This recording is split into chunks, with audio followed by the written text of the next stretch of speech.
Guys, I am Pixel Dan, and today I'm going to be checking out the latest figure in the Guardianes Cosmicos line, or Cosmic Guardians. It's a toy line from Leah Toys out of Argentina.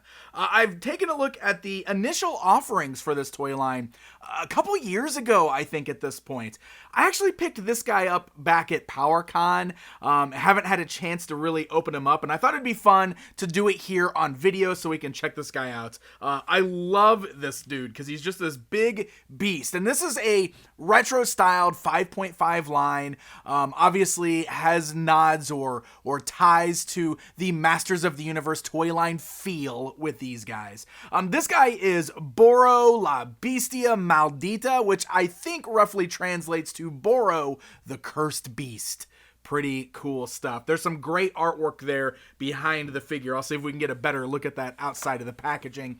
And if you guys don't remember, these are the figures from that first wave that I took a look at a while back. It's Hadron, Zarko, the Galactic Soldiers, Alfiro. I'll make sure I link to that. So if you guys want to check out that original video, I'll also get some of those guys out to pose with this larger beast figure once I get him out of the packaging. So let's go ahead and do that right now. All right, we got Boro outside of the packaging, and it is worth noting that art card is a separate piece, so it does come out of the packaging, which is really nice. You can see it does have a bio on the back there that you can read, but also it's got this absolutely gorgeous artwork on the front. It is absolutely awesome artwork. I love seeing that. I love seeing kind of the stories of these figures unfold in beautiful artwork like this, which is absolutely reminiscent of things like Masters of the Universe and some of the stuff that we fell in love with as kids for these toy properties. So you can see how we've got the villains kind of chaining this guy down, this big giant force there, and that really translates into this action figure that we're going to take a look at here. Now, he is massive. He's meant for this 5.5 scale lineup, but you can see he stands just shy of a full 7 inches tall, and he's a pretty hefty, chonky boy here. And there's some real fun stuff going on. Really interesting articulation on this guy. First of all, I will say he feels pretty good. The arms feel a little like softer and plastic there, softer plastic, which is kind of how the other figures in this line felt as well, but does feel really good. I love the bright colors on this guy, the bright blue and the red, though there's not a lot of other variants in the colors. There are not a lot of like painted details or anything like that. It's just like a bright blue and a bright red, but it definitely has that really cool retro aesthetic to it. And the articulation that I was talking about, check this out. So first of all, the head just looks left and right, kind of rolls around in there. I'm not sure if that's like some sort of a ball joint or if that's just a peg that's got, I think it's just a peg that has a little bit of give to it, so it moves a little bit more, but it does move left and right. The arms are really interesting. So you could bring the arms forwards, but they've got these really interesting articulation cuts so that you can also put the arms out to the side as so. You could bend the elbows on these, which is not something we typically see in this. You can see that articulation's a bit loose there. It's a little weird the way it breaks up the sculpt, but I get it. Like, I think it's just kind of fun how they're finding ways to do some of this type of articulation and keep like this vintage aesthetic, I believe is what they're going for here. The legs can move forwards and backwards at the hip, but we've got no other articulation in the legs. Those are the most solid part of the figure, which is good because they're heavy and they do help keep this guy balanced. So definitely interesting articulation in the arms there. It's a bit weird, not gonna lie, especially the way it breaks up the sculpt there on the tricep.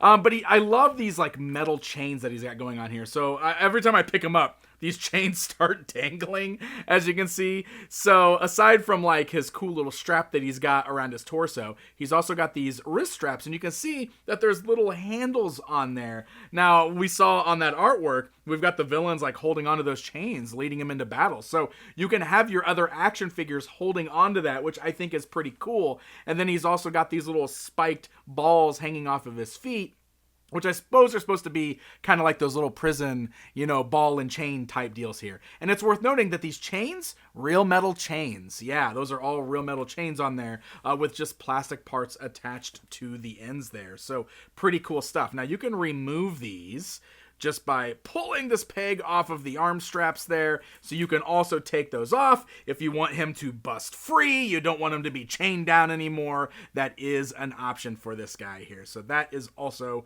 pretty cool as well.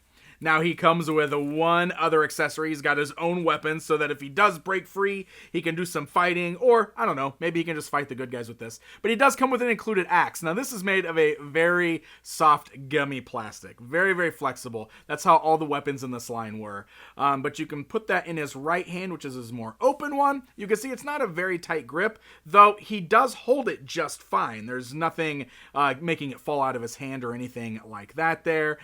So that way we can go into battle with the axe as well. All in all, I think this is really fun. I love seeing kind of like these almost bootleg-ish type figures that are inspired by the retro lines. Like I said, this is coming out of Argentina, and I think it's really fun that they've built this whole like story around their characters that goes right along with them. I also wanted to talk about these other offerings that I picked up from Leah Toys at PowerCon. These are really interesting. These are the same characters from the Cosmic Guardians line, but they're done in a completely different style. They were actually kind of described to me as like a New Adventures figure style, but also I was told these are more made for play, for kids. So these are supposed to be like the more affordable, like the just more play-styled figures, I guess, for younger kids. So it's really interesting taking a look at these, and I totally get that New Adventures vibe from them. I do feel like they're definitely taller than like your vintage and New Adventures figures. But it's really interesting taking a look at these guys. Now you can see they all basically share the exact same body type. Even have some of the shared heads between the Cosmic Soldier and Zafiro there. But here we got Hadron there. So really cool stuff. And then we got like the powered up version over here as well. But these are pretty fun, and I definitely wanted to at least show these off for anybody that's interested in what Leah Toys is doing, so you can check out all of their offerings here. So there you go, my friends, a look at some of the latest toy offerings from Leah Toys out of Argentina. One of my favorite things about going to places like PowerCon is just seeing some of this different stuff that fans are creating. So if you're into this sort of thing, if you want to check some of these out for yourself, I will definitely link to Leah Toys' social media pages down in the video description below, so you can go give them a like and maybe follow the work that they're producing. Thank you guys so very much for watching this video, and until next time.